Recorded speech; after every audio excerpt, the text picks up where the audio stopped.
All right, so I think we could begin. Welcome everybody again.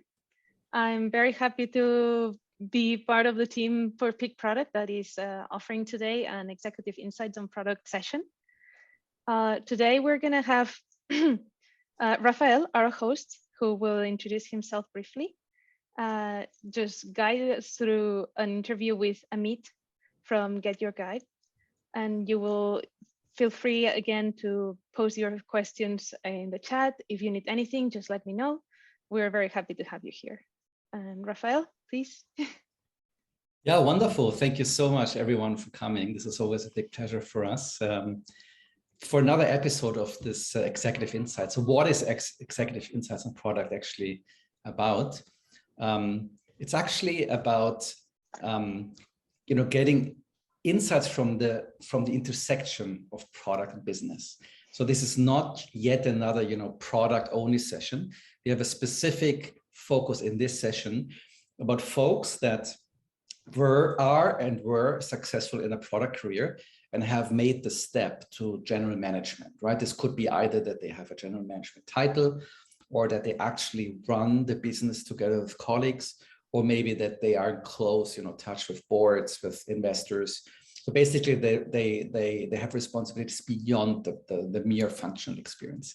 And we've done this a couple of times now. There's always interesting insights to derive from that. So that's the focus of the session. It's often senior folks, obviously, who made this transition, and our big hope is, that you can take something away from that career-wise, and learn from those insights. A bit about ourselves. So this is Peak Product. Peak Product is the top brand of everything we're doing here, and a couple of subsections that I just wanted to make you aware. There's a trends and benchmarks effort we're running. This is sort of a ground setting data collection effort that we do every year and then publish. It's every day, like hundreds of downloads. Please participate and download. It's free. I think it helped tremendously to benchmark yourself and maybe your organization or other things like salaries and movement, gender distribution, and many other things. We have, of course, the Product Management Festival, which is sort of the flagship conference in Zurich in Singapore. About 2,000 people every year attend those. We have local PM nights in different cities. This is for junior mid-career folks to meet, mingle, and exchange. And then we have a variant of that for execs that meet and learn from each other. And then we actually have a cooperation together with INSEAD, and maybe for some of you this is also interesting. We call it the Product Management Executive Program. This is a 1-week class. They actually have 3 episodes coming up this year. We've run many of those already with very, very good feedback. So if you're interested, talk to us about the feedback. It has been, I think, really a big success. And I'm saying this partially because we designed the product part, but we also have INSEAD doing a general management part of it, but very targeted to product folks. And there's one professor who has done this now many times with us. Who I personally know, many of us know. So I think it's valuable for folks. San Francisco, Fontainebleau, and Singapore maybe later this year. Good. Quickly about me. I don't want to take too much time here. I'm a long-term Googler, so I spent almost 13 years at Google, but I now left the big machine Google. Had big responsibilities there, and I'm actually now mostly doing this. I started the Product Management Festival many years ago, and I'm now basically spending almost all my time on teaching, explaining, helping people understand product better, and for product managers to become more effective PMs and executives. So that's me. Yeah, and with that, I have the pleasure to actually start a conversation with Ameet, who is the CPO of GetYourGuide, and he's going to introduce himself in detail in a moment. Before we do that, I want to do one thing, and I said already, the whole focus of this series, again, is this intersection of product leadership and business. So I thought, why don't we ask you attendees, as a kind of seeding as a question, how is this actually in your group, in your company? How would you describe that? And to what extent are you aligned? And with you, I mean, to what extent is product and business or management? You know, I'm a little bit fuzzy here, but basically the functional product part and then the general management part. To what extent do you feel you're aligned? You know, and you have 4 choices, please. And we let you fill it out. While you fill it out, we're going to get back to that in a moment. Yeah, I want to bring Amit on stage, so to say. And Amit, welcome. Thanks for spending your time with us. And who are you? And tell us a bit about your background, please. Yeah, thanks so much, Raphael. And thanks everyone for joining. I'm really excited to be here today. So I'm Ameet, and I currently serve as the Chief Product Officer at GetYourGuide. I've been with the company for almost 3 years now. And in this role, I'm supporting both product management and the user experience teams. And, you know, one question that, you know, I'm sure you were going to ask is, how did I get here? And, you know, how did I end up currently as the CPO of GetYourGuide?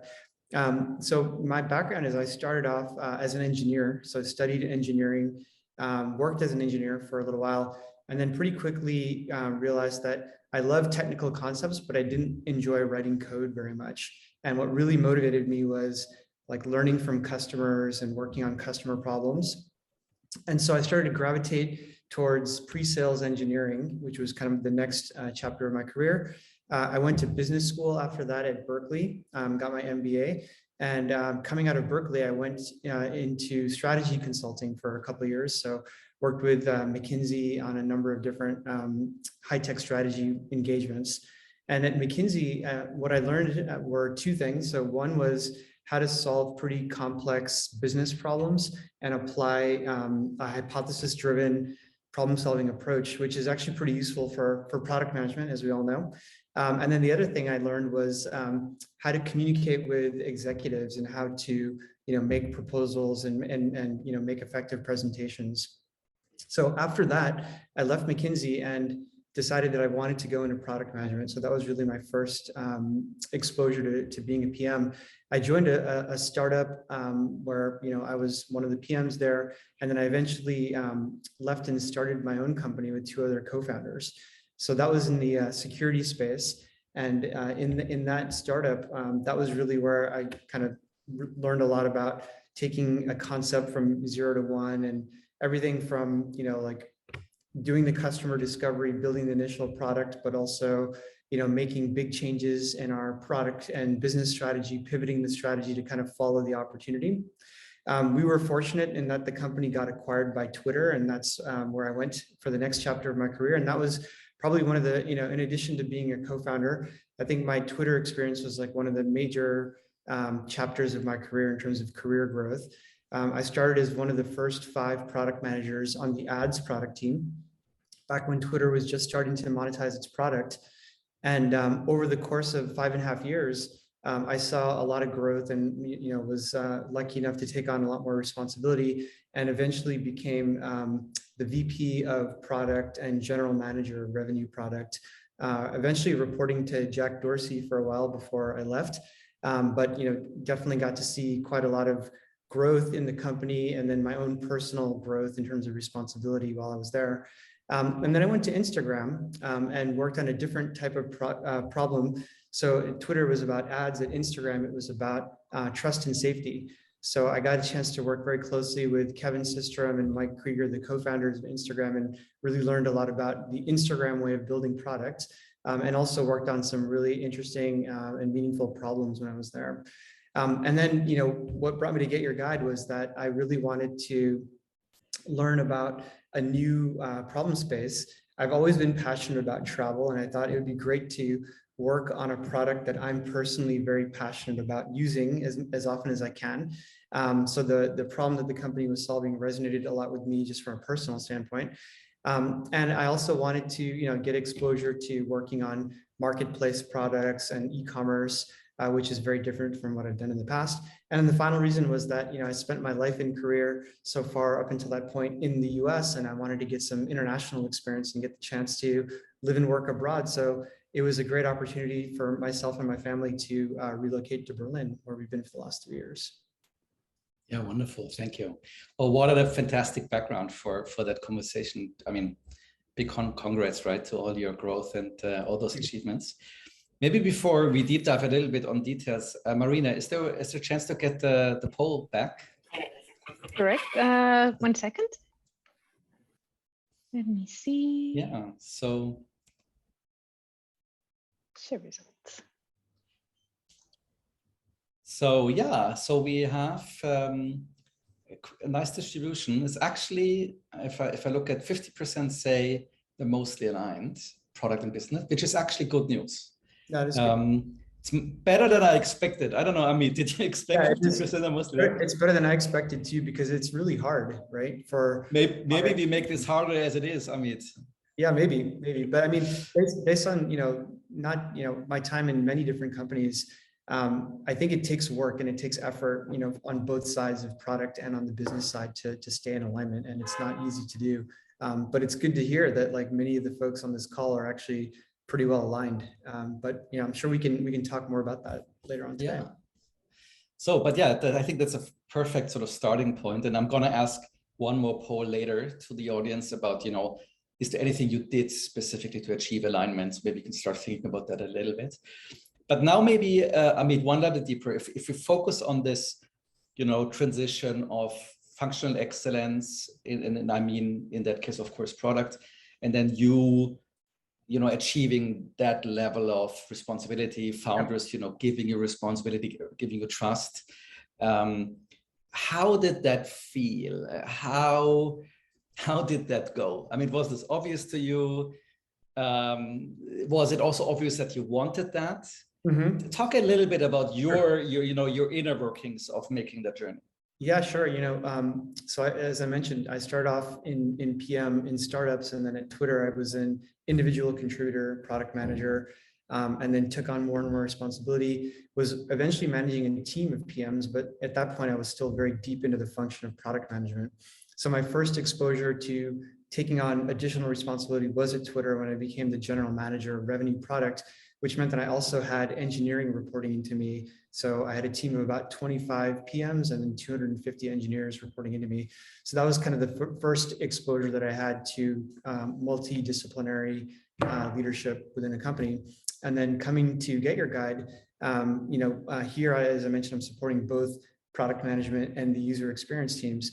And I would say that, in both cases, it was definitely, it stretched me in ways that I really hadn't thought about before. I trained as an engineer, right? So I thought, okay, what's the big deal? I'll be taking on responsibility for an engineering team, but I've been an engineer before, but it's very, very different, right? Because the things that motivate engineers, the types of problems that they like to work on, even the vocabulary and the language that we use, certainly you get that exposure as a PM because you're working very closely with engineers. But then, when you actually have to be responsible for, managing a team, it's quite different.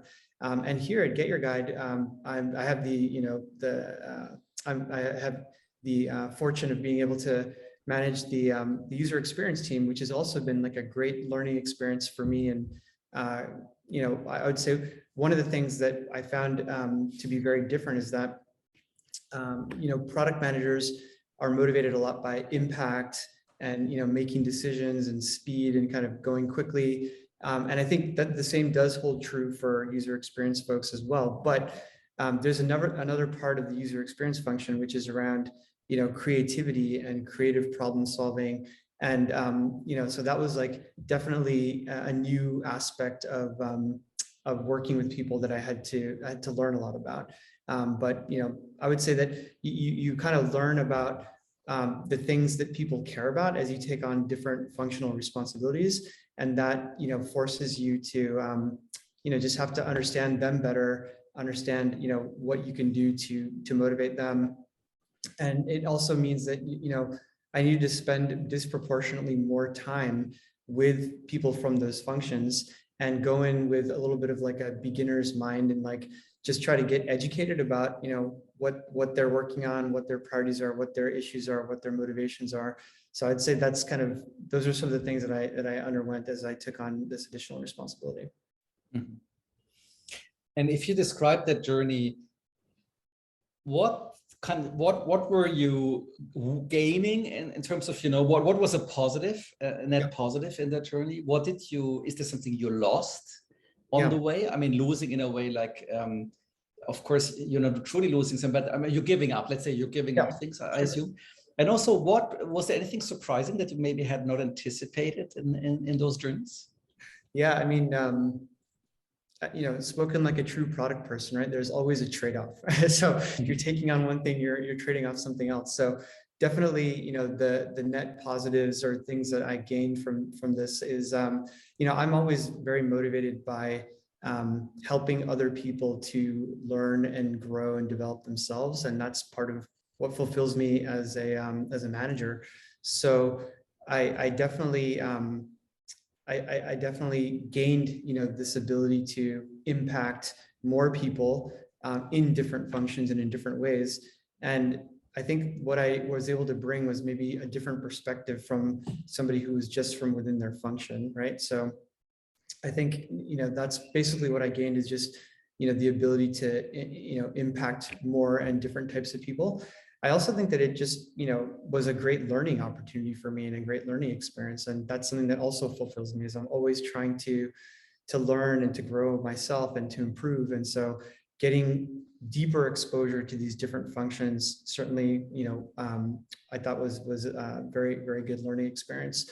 In terms of what I've traded off, I would say depth, right? So anytime you take on breadth, you're having to give up a little bit of the depth. So I'm not able to go as deep into product topics as maybe I could have been in the past, but I've been able to also grow and develop the people underneath me on the product side, which means that I can entrust more responsibility to them, which means that I can scale and then take on more of the breadth. So I'd say that's probably the biggest thing, and that's actually an interesting insight that I came on as I just grew my entire PM career, starting off as an individual contributor and then managing other PMs, eventually becoming, a VP where you're managing like directors who then manage other PMs.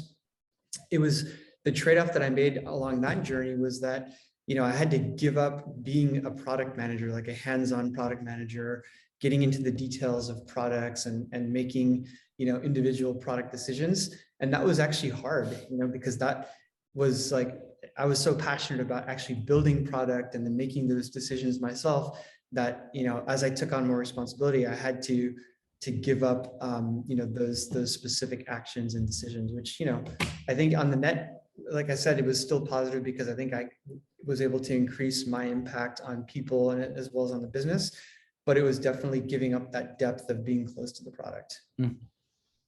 And how about skill set and how easy it was for you? I mean, I was through a similar journey, and I know, working with certain functions or maybe owning certain functions, they somewhat felt differently for me, like in case by case. And product is something I think that is relatively natural to me. I think, but other functions, I remember like sales. I'm just picking one example for me. I remember working with sales was probably the biggest, I shouldn't say culture shock, but more of an empathy, a need for a large empathy change move on my side, right? To really understand, what is my role I'm playing with them, right? And what is their big contribution at Google, for example, right? So was it all equally easy for you? Anything more kind of different or outstanding? I mean, I think, taking on the responsibility for, supporting the user experience team has been probably a bigger learning experience in some ways than even engineering. And the reason for that is that, like I studied as an engineer, I worked as an engineer. So I think I had a little bit more of that background, but I'd never worked as a designer. I never worked as a researcher. I've worked obviously with those folks very closely. And so that for me was probably, your equivalent of having to build a lot more empathy and learn a lot more, and also, recognize my own limitations and what the right role is that I can play. So in this, role that I'm currently in, I don't pretend to know enough to be able to, actually do a design or even like go into a research study and make very tactical recommendations of what we should be doing differently. But instead, I try to be more of, provide the right level of support through, asking questions, trying to provide guidance and direction for where we want to go, from a strategy standpoint or a product standpoint. And then also, just being there, for support whenever people need, to overcome obstacles or remove blockers. Also, just general coaching that I can give around like leadership communication, executive communication, project management. Like those are things that I do know well and I can try to help. But the craft pieces of user experience and the domain expertise that user experience folks have, I could never pretend to have, and they've spent their career developing those skills. So for me, it's all about like, empowering and trusting them to make the right decisions, and then trying to, like share whatever relevant best practices that I can share with them. Mm-hmm. Yeah, wonderful. So I think maybe we can, in the conversation, I think now we're sort of followed up with your journey, right? And your growth, still out of a functional career. Maybe if we kind of switch gears a little bit and now look at the system, in those experiences. And with system, I especially mean, let's say, the wider business around you, your peers suddenly not just being another PM or maybe an engineering lead, but now your peer being a CEO, right. A marketing lead, right? A sales lead, maybe investors, maybe the board. Yeah. Talk a bit maybe about that journey and what you, imagine there, what you experienced in growing to that level. Sure. I'll talk about two different points in my career. So the first was at Twitter. So I mentioned that there I was responsible for the ads product. And so we had to work very closely with our sales and operations teams. And, the growth experience for me was initially, I would say, especially coming in as an IC product manager and then taking on more responsibility. I think initially it felt like, ads product was a bit more of a, I'm trying to think of the right word, but basically, the sales team was the one calling the shots and setting the direction and even prioritizing, things. And product was a little bit more of an execution type of a function. And as I grew and as I started to, become more of a peer to the business side, I think it became less about being the execution arm of, the ads business and more about how can we be thought partners and, how can we actually influence the monetization strategy, as well as how do we partner well with, the consumer product side. So I'd say those are kind of the two big peers that we needed to collaborate with. So I think it was a mindset change. Actually, even with the consumer product, I would say it was much more of being, led. We were being led and we were following the consumer product direction. But then, becoming a peer to both meant that I needed to change my mindset to be more of a thought partner and to influence them and not necessarily just kind of take things at face value, to challenge them at times, to contribute my own ideas. So I think that was like one big change that happened. And I'd say here at GetYourGuide. Can I just quickly interject before you move to GetYourGuide, because I'm so curious about one detail. You almost make it sound like, oh, this was a given, because you just said things like, when after I became more of a peer, this is a big deal, right? Like I think there's trust here. There's sort of gravitas. There is proof. There's, I guess, momentum or some sort of, quick wins. I mean, you almost sound like it's easy, right? Or like it was obvious that you were, but how? And is it that easy, or is it always that easy? No, I mean, definitely not easy. So for me in my journey, it definitely took time to get there. And I would say part of why it unfolded over a period of time was, I think first, because I built trust through the impact that I was able to deliver over a period of time. So consistently deliver impact, not just in one quarter, but over quarters and even years, right? So I think with delivering that impact, that created trust with people from other functions and my peers. But then it also was that I needed to influence the strategy, right? And I needed to make an effort to, think about where we could be going and not just like, what we're doing right now. And in order to do that, what I did was I actually, spent time with customers, and in that role at Twitter, our customers were advertisers. Those are sort of the main customers. And then we were also, of course, building products that, would touch consumers. But I spent a lot of time with advertisers. I just on my own initiative, like just went to the sales team and said, hey, I just want to like interview, 10 or 12 different advertisers. And they were, of course, happy to do it because they were bringing their product person to meet their account, and their clients. So they were really happy. But for me, it was super instructive to just hear about what the advertisers' struggles were and what they liked, and more importantly, what they didn't like about working with Twitter. And, after speaking with maybe 10, 15 of these advertisers, a number of themes just started to emerge. It was very clear that there were things that we needed to do. The main thing, was to basically help the advertiser understand what was the ROI, or the return on investment, from spending ad budget on Twitter. And there were a number of things that we could do. So based on all these learnings, I came up with a proposed strategy. It was actually like a 1 to 2 year product direction. And this was just based on my own initiative and research with advertisers. But then I presented it to my peers in business, on the sales side as well as on the consumer product side, and it resonated with them. And they, I think, for the first time now saw, okay, here's someone who's actually trying to push, in a direction and influence the strategy and proposing a strategic direction. And the reason why I also knew that it was working was that, I'd come up with this framework for how we were going to build these ad products. And then people started to use that same framework in their own communication, like when they were talking about the direction we're going to go. So yeah, you're right.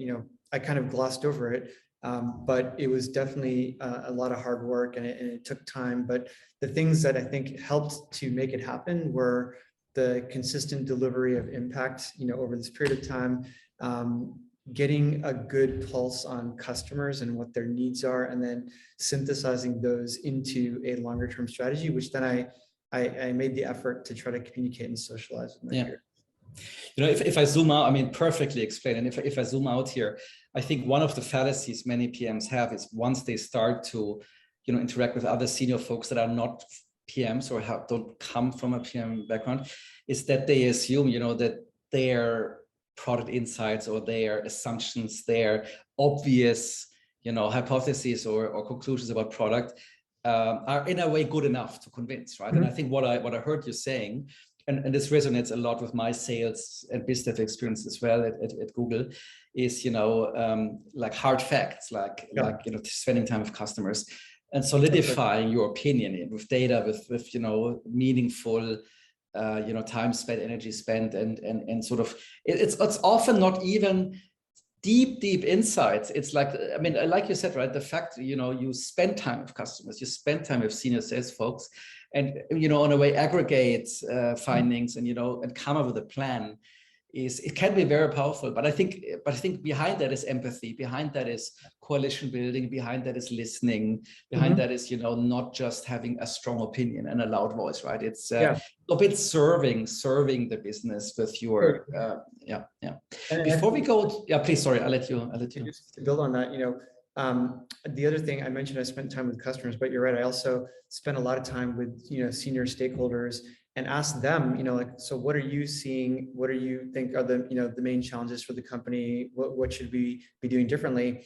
And that was another input that I brought in. And it's also helpful even within the company to synthesize different, points of view and say, okay, I've talked to 4 or 5 different stakeholders, but these are, the main themes that I'm hearing from across the board. This is also what I'm hearing from customers. And you're right. Like, I think just pulling all that together and synthesizing it is also helpful to articulate, what the direction is that we should be going. Yeah, exactly. No, I completely agree.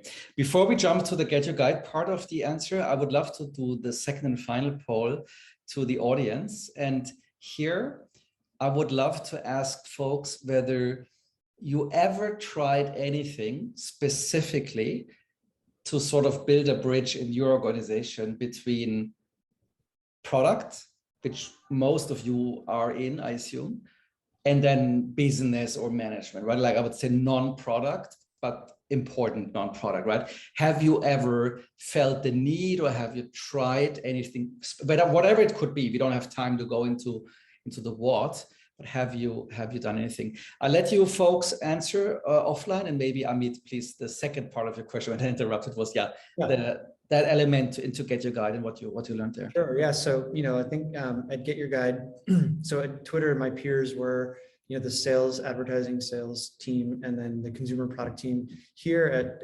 GetYourGuide, I'm supporting the entire product team, right? And my peers here are executives in marketing, in operations and customer service and inventory, as well as in finance, of course, engineering, and then our CEO. And I think, what's interesting here is now I have more direct exposure to operations, marketing, and finance than I did in my role at Twitter. And the things that I'm observing by working with those functions is that, I think, those functions are very metrics and KPI oriented, which, every good product manager is as well. But I would say to maybe another level than what you're used to as a PM. As a PM, you have your primary optimization metric, whether it's like, conversion rate or, number of posts that someone is putting, onto Instagram, or, number of daily logins, whatever it is, you have some metric you're trying to optimize, and that's the KPI that you're focused on. But with these, functions as my peers, the KPIs are elevated to the business level, right? So certainly, revenue is like, one of the big things, but also, understanding how all of our product work connects to these company metrics is super important. And then being able to have conversations around how we're, making product allocation decisions, and then why we're doing that, and then how it supports the company's strategy as well as these KPIs and metrics. That is something that's, very different in this role versus what I had at Twitter. Yeah, get it. Yeah, okay. Maybe we can get the results of the poll back. Be curious to see what folks said. So this is interesting. I think in the initial poll, there was sort of at least somewhat of a sentiment that there's alignment. Here I'm seeing almost half of the folks feel like they have done something, which is good, but they had limited success. So that's interesting. So there might be there seems to be a need, but there still might be some, chasm or some gap between the. Not surprisingly, I guess. Yeah. Any thoughts on this? Or I've definitely found that execs from different functions, they do sometimes struggle to understand how to work with product, and kind of, what is important for a product team to be successful. We just talked about, working across different functions. And I think, executives that are coming from, more of this operational mindset, they're used to predictability, and they're also used to repeated actions and activities. And that's a lot of what you do as an operations executive, is that, you instrument a process, and then you look at how you can continually refine and optimize that process and squeeze as much productivity as you can, with the resources that you have. And then through those efforts, you're able to, you have these repeated actions, you have these known processes, and then you can, make very predictable forecasts. And, finance executives love that. They love having a very predictable forecast that they can, pinpoint, this is where we're going to end up at the end of the quarter, or even at the end of the year. And so I think those folks that are coming from that mindset and that background, they sometimes want to see the same type of thing from product. But when you're in product and tech, you're working on innovation projects, and some of those are quite speculative and risky, and it's difficult actually to boil it down to some operational metric that then you can use to communicate. So I think that is one of the areas where I've seen gaps, and that requires effort on both sides again to try to build alignment and build bridges between product and some of these other business functions. Yeah. And side comment, this is, by the way, something I've seen even more in Europe, because I've worked in Europe quite a bit for the American company. I have some experience with Asia. This is still, I mean, the Bay Area has solved that to a large extent, right? Even regular non-tech executives in tech-minded companies are very aware of innovation challenges. I think that is a huge thing in Europe, which is back to why I'm doing this here and all those initiatives. Right. I want to close the gap. Yeah. I think that's because of also the maturity of the tech ecosystem, like in Silicon Valley and in the US, like, there's all these platform companies that have been at it for now, like, many years, decades. Yeah. And I think it's just not at the same level of maturity and understanding in Europe, but I think it's going in that direction. I'm sure it's going in that direction. Exactly. So I want to ask you a final question in a moment, but I want to encourage everyone to start typing in questions in the chat. We're going to do about 20 minutes or maybe 18 minutes of Q&A with Ameet. The way we're going to do it, please submit your questions, and then I will pick some of them because I want to have a bit of a structure. And then I would love to kind of read out your name, and then would love you to state the question in person, so that we have a bit of interactivity. So get ready, just put it in, and I will start picking your questions then. And then maybe sort of a final zoom out question, Amit, to you before we open the floor. If you think about lessons learned, right? Like if you were to advise your younger self, or, implicitly maybe folks in this audience that maybe are now in similar journeys or will be, any 3, 4, 5 things you would give somebody on the way on that growth journey? Yeah, I mean, a few things come to mind. So first, I would say, the foundation for continuing to grow and take on responsibility is impact. And I would say, like, the more that we all can focus on impact and delivering, results for customers and for the business, I think the more responsibility then we can be trusted to take on over time. So that would be kind of my first bit of advice, is to focus, the most on impact. And sometimes that means, like, doing things that are important for the company, but maybe that you are not as excited about, or that you don't find to be like the cool project. For my own example, when I first joined Twitter, this was like maybe 3-4 months into my time there, the head of product came to me and said, "Hey, we need you to build some dashboards for finance." These are internal dashboards that would not be used by any advertiser or touch any customers, but they needed to get done and somebody needed to do it. And it was very urgent. And I said, if that's the most important thing that we need right now as a team, I'm going to jump in and do it. And later on, as I was taking on more responsibility, the head of product at the time was like, back then when you said yes to these things, it just meant that I knew you had the right motivation, that you wanted to do the best thing for the company and just, work on the highest impact thing. And you would always just, be ready to take on opportunities. So I would say, like, focus on impact and look for how you can deliver the best value to your organization, even if it means taking on things that you might not think are cool or that you're not that excited about initially. Secondly, I would say play the long game and be patient, because, careers take time to unfold and they don't always go in a straight linear path. Like, there are ups and downs, on a career journey.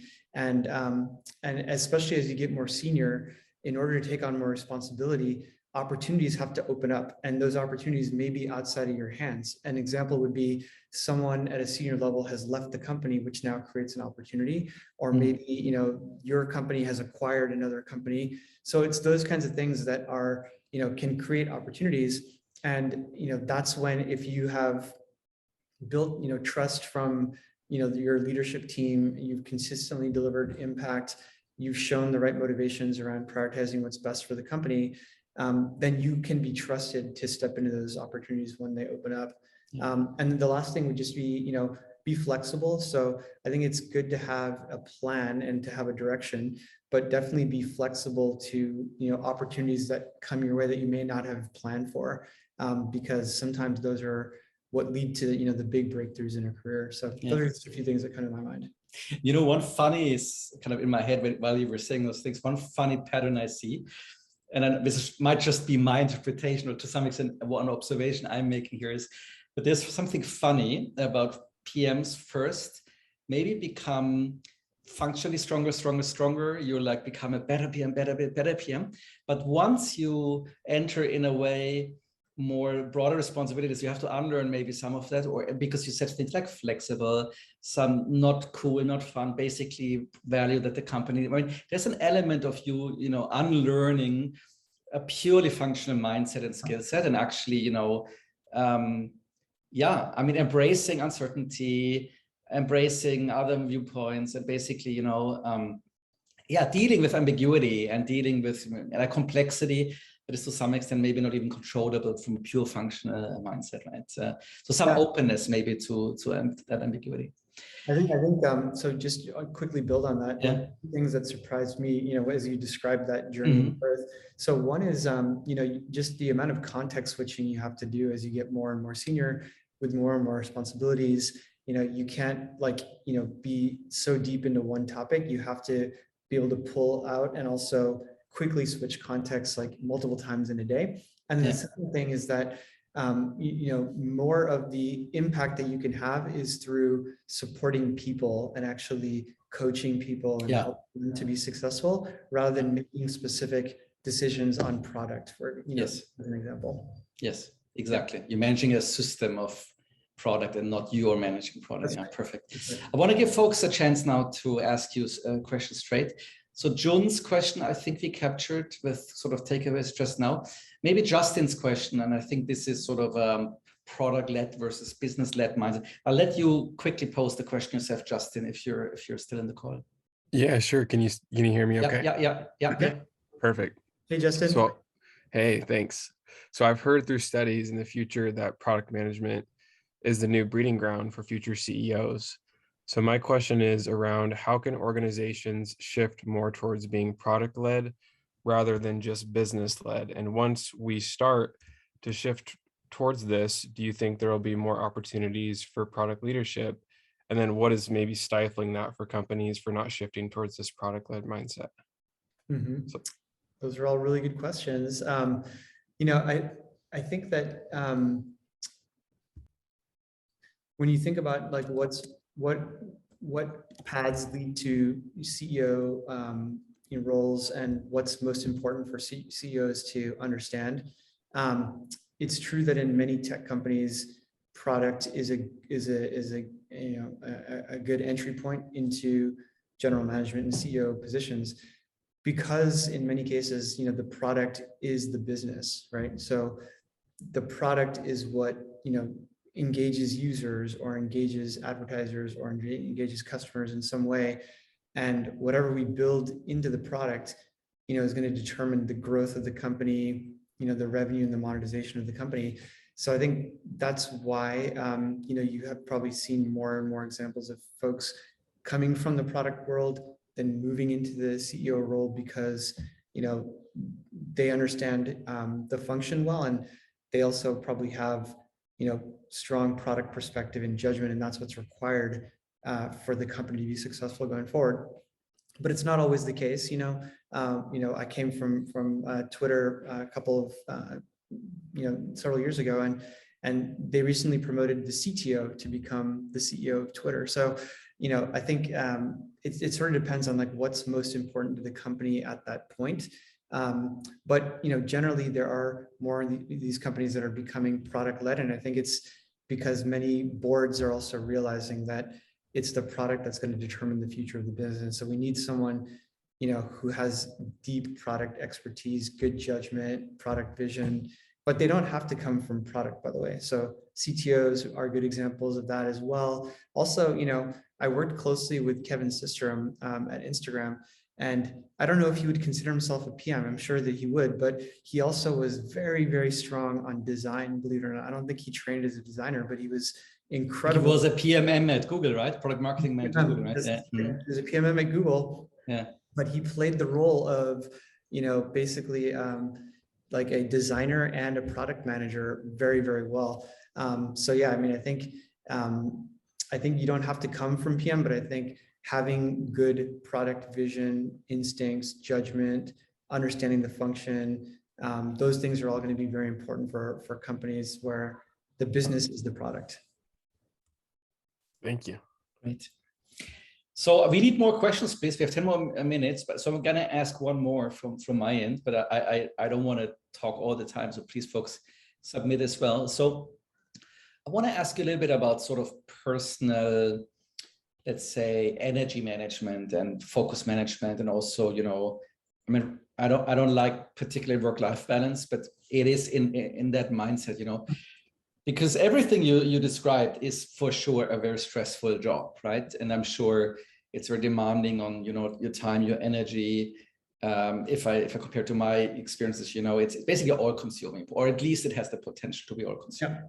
So what are some practices maybe that you learned for yourself to kind of embrace the responsibility, to enjoy the responsibility, but also, draw lines, stay sane, mm-hmm. and maybe even more importantly, how do you actually prioritize, right? How do you know every day where you could work 30 hours? Yeah. What do you focus on the 8, 9, 10 hours you hopefully only work? Yeah, that's all great questions. I think to keep a good mindset and to actually feel positive about all the different challenges that we face, I think it's important to find joy in the work that you do, and always think of almost like every day as like a new learning experience. And I think all of us are motivated to grow and learn. And so if you look at every interaction you have with someone as an opportunity to learn, every decision that you're making, everything that you're doing every day is a new opportunity to learn. I think you can find joy in your work, and so that can sustain you and can, hopefully help absorb some of the pressure, so that yes, there's pressure, but through that pressure, you're also learning and growing. In terms of, how to stay sane and have like a good balance, it is important to set, some limits, and basically say like, I'm definitely going to save this time every day for, spending time with my family. So don't check my email, don't check my phone during these hours, and try to be very disciplined about it. Maybe even tell your significant other or your family member, like, hey, call me out if I'm picking up my phone over dinner, like tell me, like, don't do that. But those kinds of things definitely help. And then in terms of like, how do you prioritize your time? Because there's an endless amount of work that you could be doing. One question that I try to ask myself, and I would encourage others to do, is what are the things that only you can do uniquely well? Yeah. So I love that one. Yeah. Question, and you have a list of 10 things, you'll probably focus on the 3 things that only you can do uniquely well. And then the other 7 things, either, you can actually offer them to other people on your team. And it's a win-win, right? Because for you, you're freeing up more of your time to work on the things that you can add the disproportionate value. For your team members, it's actually an opportunity for them to step up and take on more responsibility and also learn through the process. So yeah, that's how I would think about it. Yeah, I love that. I do the same. I think it's a very good heuristic. It's not only about the relative priority, it's your contribution to the relative priority, right? That is reflected in this uniquely, right. and sort of the marginal benefits of you working on something. Yeah. All right, Patricia, you had a great question. Do you want to ask the slide? Hi, hello. Sorry, but I am having some problems with my. No worries, we can hear you. I mean, I'm connected with the PC and the mobile at the same time. So no I just joined a company, and I was hired as a PM with the objective of getting closer the technology department to business. So I was really keen with this challenge, But when I joined the company, I found out that the distance was even higher or even bigger, because between the business and technology department, there's another team in the middle that is called like projects team, that are the ones that until now for a lot of years have gathered all the requirements, and they do all the prioritization. So the challenge that I have right now is that technology wants to get closer to the business, but we have this layer here in the middle. So I feel like, okay, I know what do I have to do, but I honestly don't know how to do it. So this conversation is like the perfect conversation for me right now. So thank you for all the advices that you're giving. And I don't know if you have any advice specifically for my situation. It's a good question. I think what's important is to demonstrate how you can add value to the business, right? And do it in a way initially probably where there's some white space or some opportunity, so that you're not stepping on the toes of the existing team.